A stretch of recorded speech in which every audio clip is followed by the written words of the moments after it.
shows ko. You're wet with snow, Silas. As an actor, Hmm. nakabawasan din from 100%, naging 30%. So, masama loob ko nun. So, sabi ko, then kung ganito na rin pala, I'd rather retire or umalis na. Kumbaga, focus na lang on other things to do. Kasi I still took the advice of a lot of people, no, na mas nakakatanda sa akin. Even yun, malamang, hindi habang buhay, What? artista ka, you have to do something. No? So I took all this advice and I said na, gusto kong napagod ako eh. Kasi bata pa lang ako, nag-artista na ako. Everyday taping, everyday shooting. So sabi ko, gusto kong mag-travel. Gusto kong pumunta ng abroad. Bukod doon, mahilig ka kasi artista tayo, ma-PR tayo. I want to talk to people para ma-enlighten din ako, ma-enrich yung knowledge ko. At baka mas tumalino tayo, di ba? If you talk to a lot of people, it happens. So, gusto ko rin Why, you have already a lot of tweets. Kasama ko sa abstract na group dati who was an agent sa No, developer na I don't wanna play. No, I don't wanna play. so No, no. sa sales manager. Agent lang po to, kahit sales manager. Tapos, Mm. on to 2020, wala akong ginawa. Halos every month, no? 2 days lang ako sa Come here, Sindra. Tapos litang ako for 10 years. These are the last ones, okay? Maraming bansa. So may nagdag sa work to. 14 countries. Umikot ako in one It's enough. to No more. go to that 14 No more. No more. America, Australia. Sarap din ah. Masarap din, no? Actually, masarap din, no? Ano yung sagot ng kumpanya yun? Lahat ng ginagastos mo ron. No more. No more, Silas. No more. So, tawag sa akin nun, international seller na. So, yung pera na pinahiram sa'yo ng kumpanya, may kapalit yun. Ito yung komisyon mo.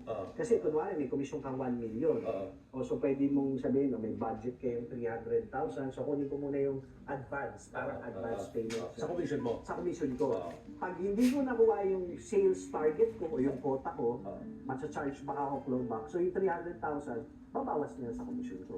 So kung walang mawawala sa kumpanya. Kumbaga in advance ko lang. So sarili namin pera yung ginagastos namin. But if you reach the target, nakuha mo yung target mo, yung commission mo na pinaghirapan mo, hindi nila gagalawin. So parang, oh, thank you. Parang gano'n. Anong reaksyon ng mga tao kapag nakikita ka? Pag hindi mo nagsisales, ano ka? Sales call ka sa kanila. Sikat ka ng mga panahon na yun. Anong nagiging reaksyon nila? In fairness, well, nung mga panahon na yun, kasi lalo na abroad. Ito yung mga batch namin. Mga papunta sa Middle East to, no? Well, their store, ay, hindi naman sa pagmamayabang, but pag pumupunta ako minsan nga sa isang lugar at nakikita na, nagkakaroon talaga ng parang fans day. Hindi ko inaakalain, no? Tapos may hawak akong flyers. Hindi na ako picture. Hawak ko yung flyers. So, pero sumisimple ako nun. Checking ko kung, uy, mukhang engineer to. Sir, baka gusto mo, mamaya usap tayo. Mga ganun. So nakakatulong para maka-close ka ng mga deals. Malaki talagang advantage. Sobrang laki ng advantage. Kasi ang natutunan ko sa real estate, sa pagbebenta, kahit anong pagbebenta, at kahit na anong negosyo. Snowing outside. Tiwala. Pag nakuha ko na kasi yung tiwala, pera, kahit anong hinilig mo, kahit anong ialok mo, ibibigay na ng pera. So, yung tiwala kasi na yun, dahil alam nila, mas dito to, hindi magpapasira ito. Itarahin ko to sa Facebook o sa Scammer, no? mga Parang ko eh. yeah, so ako nakapublic ako kahit anong talagang may address, no, lahat inaayos ko na. Kaya madali yung pumasok yung pera mo. Ano kung babae yung ino-opera mo? Medyo I'm not giving you a treat again. No more. No more. Siyempre may mga tagahanga ka na nakakatulong sa'yo, di ba?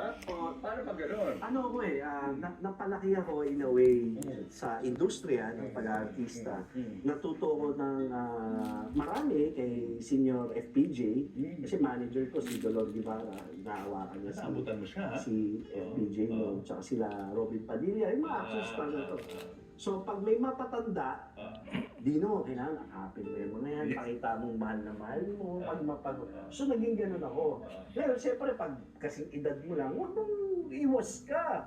Para tayong Keanu Reeves na